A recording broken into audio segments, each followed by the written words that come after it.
అనుకున్నదే అయింది. ట్రంప్ బాధిన సుంకాల బాధుడుకు కుయ్యో మొర్రో అంటున్నాడు రొయ్య రైతు. 50% సుంకాల అమల్లోకి వచ్చేయడంతో ఏపీలో ఆక్వా రంగం కుదేలైంది. ముఖ్యంగా పెద్ద కౌంట్ రొయ్యలను పండించే రైతు పరిస్థితి అయితే అగమ్య గోచరంగా మారింది. ఇక అమెరికాకు ఎగుమతులు నిలిచిపోవడంతో కోల్డ్ స్టోరేజ్ లో పేరుకుపోయిన సరుకు రైతును వెక్కిరిస్తోంది. ట్రంప్ పైత్యంతో రొయ్య ధర పతనావస్థ. ప్రతి కౌంటుపై 100 రూపాయలు తగ్గిన కొనుగోలు ధర. ఎకరాకు 40,000 నుండి 2 లక్షల నష్టం. తీవ్రంగా నష్టపోయి ఆక్వా రైతు లబోదిబో.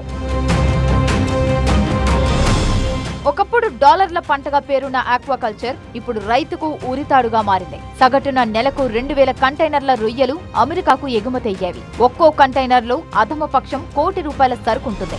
సుంకాల పెంపుతో ఒక్కో కంటైనర్ పై 50 లక్షల భారం పడుతుంది అనేది అంచనా. దాదాపు 22,000 కోట్ల రూపాయల ఆక్వా మార్కెట్ ఉన్న అమెరికాకు ప్రత్యామ్నాయం కష్టమేనంటున్నారు ఎక్స్పోర్టర్లు. ఈ తారీఫు 50% ఉంటే ఇప్పుడు ఈ ఆగస్టు 10వ తారీఖు తర్వాత వాళ్ళు పెద్ద కౌంట్లు మొత్తం మానేయమన్నారు. చిన్న కౌంట్ ఏదైనా 1, 2 ఉంటే ఏది అక్కడ ఈక్వడార్లో వీలవదో, ఏది ఇండోనేషియాలో వీలవదో ఆ కౌంట్లు మాత్రం మేబీ 2%, 3%, మ్యాక్సిమం 5% ఉండే ఆర్డర్లు ఎక్స్పోర్ట్ చేయమన్నారు. కానీ కొత్తగా ఆర్డర్స్ ఏమి ఇవ్వటం లేదు. వ్యాపారుల బాధ ఇలా ఉంటే రైతు వృధా ఇంకా దారుణంగా ఉంది. ఇప్పుడు సీడ్ వేస్తే పంట చేతికి వచ్చే సమయంలో ధర ఎలా ఉంటుందో తెలియక దిక్కుతోచక దిగాలు పడ్డాడు రొయ్య రైతు. గతంలో లాగే కొనుగోలు చేస్తారా, మార్కెట్ నిలకడగా ఉంటుందా అనే సందేహంతో తలపట్టుకొని కూర్చున్నాడు. దీంతో నెలల తరబడి చెరువులన్నీ ఖాళీగా కనిపిస్తున్నాయి. మొన్న లాస్ట్ క్రాపే వేసిందే మద్దతు లేకుండా పోయింది.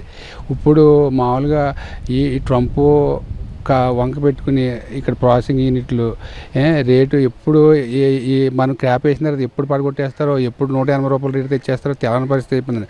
ఇప్పుడు ఆల్మోస్ట్ ఇప్పుడున్న కలిసి షట్ డౌన్ చేసాం.